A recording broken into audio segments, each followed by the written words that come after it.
네, 안녕하십니까? 손해평가사 박승입니다. 자, 오늘 시간에는 우리가 시설작물하고 농업용 시설물은 어떻게 이제 보험료를 산정하는가에 대해서 공부해 볼 텐데요. 아마 제가 볼 때는 12회에서 이 시설작물하고 농업용 시설물에 대해서 보험료를 산정하죠 하는 문제가 보험료 산정 문제에서는 가장 뭡니까? 출제 가능성이 높다라고 생각이 됩니다. 그래서 지금 제가 네이버가 지금 환경이 바뀌어서 동영상 녹음을 15분 이상 올라가질 않아요. 그러다 보니까 조금씩 이렇게 막 시간이 항상 빠듯하게 이렇게 강의를 준비하고 있는데 이 내용은 너무너무 중요하고 여러분께서 반드시 공부를 하셔야 되기 때문에 제가 이 내용에 대해서는 두 강으로 나눠서 강의를 준비하도록 하겠습니다. 자, 한번 살펴보도록 하겠습니다.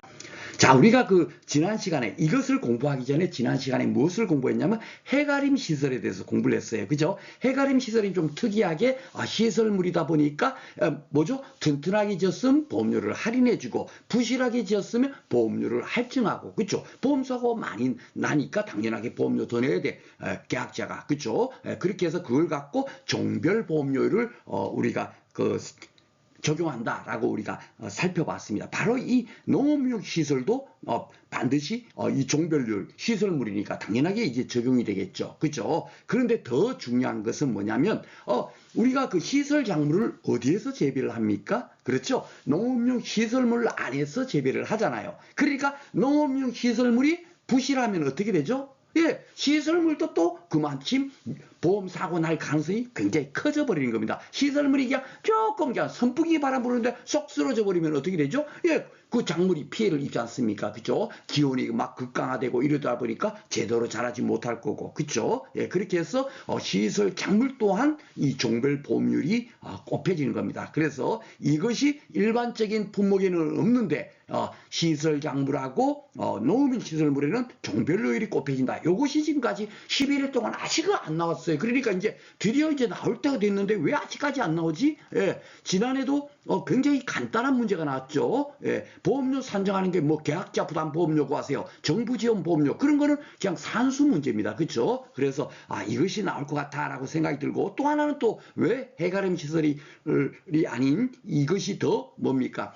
더 깊게 들어가냐면 해가림 시설은 어떻습니까? 보험기한이 1년이에요. 그러면 야 1년 동안에 야 보험사고 날 날이 얼마인가 이런 게 다 예정을 해갖고 보험료를 산출할 수 있단 말입니다. 예를 들자면 보험기한이 좀 짧은 시금치 같은 경우는 제가 볼 때는 한 3개월에서 4개월밖에 안 될 겁니다. 그쵸? 예, 파종을 해갖고 뭡니까 수확까지가 그렇게 많이 걸리지가 않아요. 시금치 같은 그러면 비록 짧게 한 3개월 4개월 든다 하더라도 어떻게 하죠? 보험료를 산정할 때 NH농협 손해보험에서는 3개월 4개월까지만 그만큼만 보장을 해주니까 거기에 해당되는 보험료를 산정을 할 겁니다. 그렇죠? 그렇기 때문에 아무런 문제될 게 없어요. 그냥 요율만 곱해주면 되는 건데 시설물하고 시설작물은 그런 경우가 아니죠. 왜냐면은 어떤 사람은 나는 여기 딸기하고 참이하고 수박을 재배하기 때문에 1년 2개월 동안 가입할 거야 이렇게 하는 사람도 있고 어떤 사람은 나는 여기는 부추만 재배할 거야 해갖고 부추만 재배하고 나머지를 재배하지 않는데요. 그러면 그분은 야 나는 3개월만 농작물 재보험 가입할 거예요 이렇게 될 거 아닙니까? 그러니까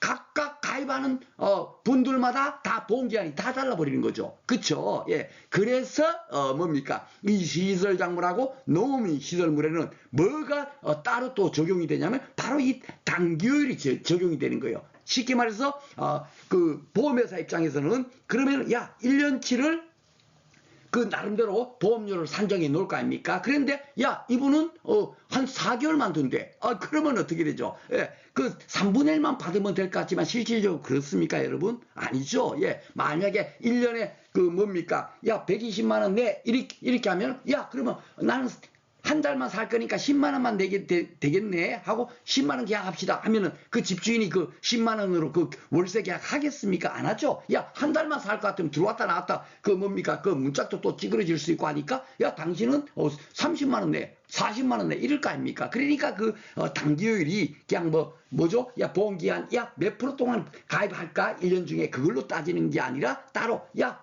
3개월을 가입하게 되면 너는 1년치 보험료에 얼마를 내. 뭐 이렇게 나름대로 산정하는 게 있어요. 그걸 꼭 해주는 겁니다. 그러니까 요거를 어떻게 산정하는지를 알아야만이 보험료가 산출이 되는 거예요. 그죠? 예, 보험료를 산출하세요 할 때 지금까지는 정부 지원 보험료, 계약자 부담 보험료 그런데 그거는 산수 문제고 이제 실질적으로 이런 문제가 곧 나오지 않을까 라고 생각이 됩니다. 그래서 지난 시간에 종별 보험료를 우리 간단하게 살펴봤습니다만은 요거 다음 시간에 살펴보고 요 단기율도 다음 시간에 살펴볼 거예요.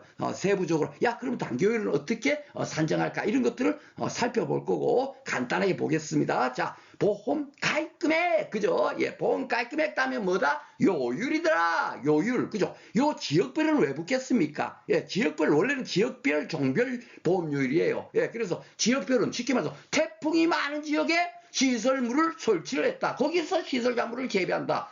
여러분 생각 어떻습니까? 거기가 사고가 많이 나겠죠. 태풍 불면 그냥 시설물 쓰러지니까. 그쵸? 예, 그러면 시설물 쓰러면 시설작물도 피해가 클 거고. 그러니까 당연하게 지역별 요율이 각각 차등이 있을 거예요. 태풍 많은 지역하고 뭡니까? 태풍이 전혀 불지 않는 지역하고 어디가 보험료가 더 많이 받겠습니까? 요율이? 그렇죠. 태풍이 많은 지역이 더 많이 보험료를 계산할 겁니다. 그죠? 그러니까 요 지역별 요율. 예, 바로 그런 의미가 되겠고 종별 요율을 배웠죠? 예, 우리가 허적신기구와 허풍이 시음하면 아이고 부실하구만. 예, 부실하니까 어떻게 되죠? 보험 사고가 많이 나니까 당신은 1.1배 내라, 1.2배 내라 이렇게 되는 겁니다. 일반 요율에다가 그쵸? 예, 바로 그런 부분을 더 곱해주는 겁니다. 그쵸? 예. 그리고 여기 보면은 부대 시설이 있네. 요거는 뭐냐면 농업 시설물은 우리가 소위 말하는 비닐하우스고요. 요 부대 시설은 뭐냐면 그 시설물 안에서 뭐죠? 예,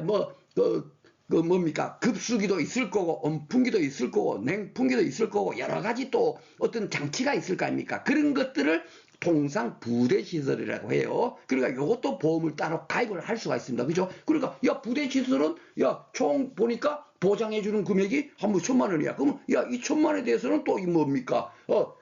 사고 날 확률을 곱해주는 거죠. 그쵸? 예, 요율을 당연하게 곱해주는 겁니다. 그쵸? 그런데 여기는 지역별 요율만 있고 종별 보험료는 없어요. 왜? 이것은 시설물은 아니잖아요. 그러니까 뭐죠? 예, 뭡니까? 튼튼하게 지었네, 튼튼하지 않게 지었네 할 때 그 요율만 곱해지지 않는다. 그 한 개만 여러분께서 더 기억을 하시면 됩니다. 그래서 시설물 따로, 부대 시설 따로 요율을 뭡니까? 보험료를 산정해 갖고 그 두 가지를 어디에다 한다? 단기율적인. 요거는 뭡니까? 그 부대 시설이건 시설물이건 다 뭐죠? 예, 나는 3개월만 들겠어 하면은 3개월 동안만 보험회사에서 보장을 해주는 거니까. 그죠? 그러면 1년치 보험료가 만약에 1이라고 치면, 곱하기 1을 해준다 치면, 어떻게 되죠?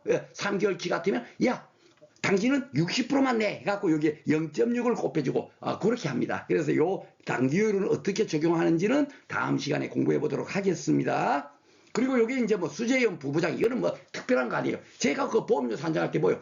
보장받지 않겠다 그러니까. 당연하게 이 수재 사고 났어요. 예, 수재로 인해서 사고 났어.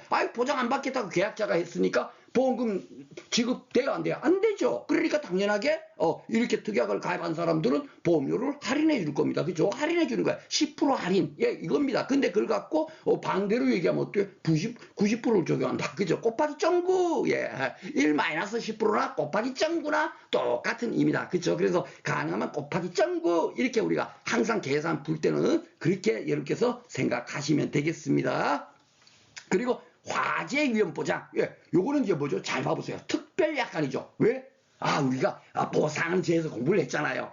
다른 농작물 재보면 다 자연재 줬어요. 화재 다 보장해 주는데 농업용 시설물하고 시설작물은 어떻다? 화재는 보장해 준다, 안 해준다? 안 해준다는 얘기예요. 왜? 화재가 발생되면 무조건 너가 시설물은 100% 홀라당 타버리고 시설작물, 시설물이 100% 불타버렸는데 시설작물은 멀쩡하겠습니까? 당연하게 엄청난 피해를 입잖아요. 그러니까 보장을 안 해주는 거예요. 이 주계약에서 농작물 재보험 자연재해 조소해 화재 보장해 줍니다. 하지만 실질적으로 필요한 이 화재를 보장해 줘야 되는데 화재는 너무 뭡니까? 보험사하고 날 위험 확률이 너무 높으니까 당신들은 화재를 보장받기 위해서는 따로 돈을 더 내시오. 이렇게 되는 거예요. 그죠? 그래, 그게 특별약관이에요. 요거 특약이라는 거 그것도 보장받고 싶으면 따로 계약을 하나 더 하세요. 그 계약을 하면 당연하게 뭐요? 화재 사고 날 확률을 요게 뭐요? 보험 가입금이 그 만약에 1,000만 원이다 치면 화재로 발생돼서 보험금이 1,000만 원이 지급된다고 생각해 봐보세요. 그러면 야, 사고 날 확률이 얼마지? 그거를 또 계산하는 겁니다. 그쵸? 거기에다가 당연하게 이것도 화재 보장을 어떻게 해줘요? 일정하게 항상 보험회사에서는 야, 1년간 만약에 1년을 보험을 가입한다면 보험료가 얼마다 이게 있지 않습니까? 그런데 어떻다? 이 화재는 결국은 뭐요? 시설물이나 이런 데서 이제 보장을 받으려고 하는 거잖아요. 지금 녹용 시설물, 그죠? 부대시설. 그러니까 당연하게 보험을 3개월 들었으면 3개월만 보장받는 거잖아요. 그러니까 여기는 단기요일이 들어가는 겁니다. 단지 종별요일은 왜 안 들어가요? 아이고, 화재 사고 나는 게 시설물이 부실하게 지었다고 화재가 더 많이 발생됩니까? 그거하고는 전혀 상관없죠. 화재는 그죠? 그러니까 여러분께서 아무 생각 없이 암기만 하다 보면 이거 풀고 저거 풀고 하다 보면 문제가 타다다닥 조건을 줘도 타다닥 풀지를 못하는 거예요. 그러니까 제가 항상 이렇게 지금도 목을 막 목청 높여서 막 떠드니고 뭐냐면 여러분께서 이것을 이해를 해버리는 거예요. 이해만 하고 있으면 문제가 주어진 조건에 저도 그냥 그대로 순서대로 툭툭툭툭 여러분들 눈에 그냥 빡빡 박힙니다. 아셨죠? 그게 가장 중요한 거예요. 아셨죠? 이런 거 아무런 의미가 없어요. 딱 조금 뭐 아이고 이거 이 얘기 들었구만 10% 할인 이렇게 아이고 곱하기 전국 이렇게 해버리면 되는 겁니다. 아셨죠? 그러니까 여기는 종별요일이 들어갈 이유가 없는 거예요. 화재는. 그렇죠? 그래서 그렇게 이해를 하셔야지 아이고 어디는 종별요일이 곱해지고 어디는 안 곱해지고 이런 그 생각조차 할 필요 없습니다. 그죠? 오직 시설물하고 시설 작물에만 뭡니까? 종별 요일이 곱해진다. 이거 한 개만 더 기억하시고 나머지는 왜 단기요일은 다 되느냐? 왜 보험 기한을 1년 단위로 보험료를 산정해 놨는데 아유 나는 3개월만 들겠어. 나는 6개월만 들겠어. 각각 다르다 보니까 이 단기요일 6개월 들었어. 알았어. 그럼 단기요일 아유 6개월 들었으면 아유 이거를 100% 곱해야 되네. 이렇게 뭡니까? 따로 산정해서 보험료를 산정한다. 그렇게 생각하시면 되겠습니다. 자, 그리고 시설작물도 똑같죠. 잘 봐보세요. 여기는 앞에는 뭐 농업용 시설물 뭐 씨알되게 있다가 여기는 봐봐요. 지역별 종별 요일이잖아요. 그렇죠? 이게 맞는 겁니다. 그래서 그 이론서에 있는 내용 그대로 그게 무슨 뭐 헌법이냐, 그게 무슨 진리냐 그렇게 공부하지 마셔요. 아셨죠? 지금 엉터리가 많이 있습니다. 진짜 정말 너무너무 엉터리가 많고 기출문제도 보면 정말 터무니없고 야, 이 출제자의 수준이 의심스러울 정도로 수준 낮은 문제들이 많아요. 그런데 우리는 이해를 딱 해버리면 더 높은 위치에서 이해를 딱 해버리면 출제원이 어떻게 냈더라도 쉽게 그냥 눈에 보입니다. 그래서 여기도 보면 화재는 종별요일 안 곱해지죠? 똑같아요. 그리고 요거는 뭐냐면 우리가 그 다 보상하는 얘기 있죠. 거기서 무슨 단답형 맞추기 위해서 하는 게 다 이렇게 큰 틀을 여러분께서 이해하셔야 돼. 그래야만이 진정한 공부가 되는 거예요. 아이고 요거밖에 암기해서 혹시 단답형 나면 맞춰야지 이게 아닙니다. 큰 틀로 하셔야 돼. 왜? 버섯은 어떻게 돼요? 시설물에 직접적인 피해가 있을 때만 보장이 되고 나머지는 안 되죠. 언제? 그 뭡니까? 작물이 70% 피해 입어갖고 작물 재배를 전체 작물을 재배를 포기하거나 뭡니까?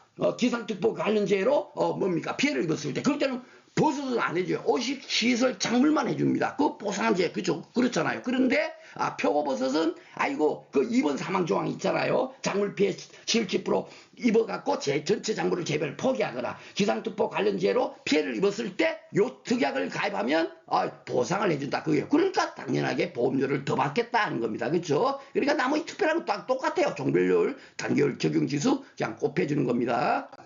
이거 시간이 또 많이 됐네요. 이거 빨리 오늘 좀 여유있게 한다고 했는데도 이렇게 벌써 이렇게 또 시간이 많이 돼. 그러니까 제가 여러분들한테 막 이렇게 전달할 사항을 진짜 정말 여러분들 이런 걸 꼭 이해하세요. 이렇게 강의를 하다 보면 시간이 이렇게 막 길어지는 겁니다. 아셨죠? 그래서 요 부분은 제가 다음 시간에 왜냐면 이게 또 중요한 거니까 이왕 시작하는 거 요 다음 시간에 제가 녹음을 통해서 계속 이어가도록 하겠습니다. 다음 시간에 이제 우리가 공부할 내용이 뭐냐면 그럼 종별을 다시 한번 살펴보고 단기요일을 어떻게 뭡니까 산정하는지 어디에 또 적용되는지 이런 것을 공부해 보도록 하겠습니다.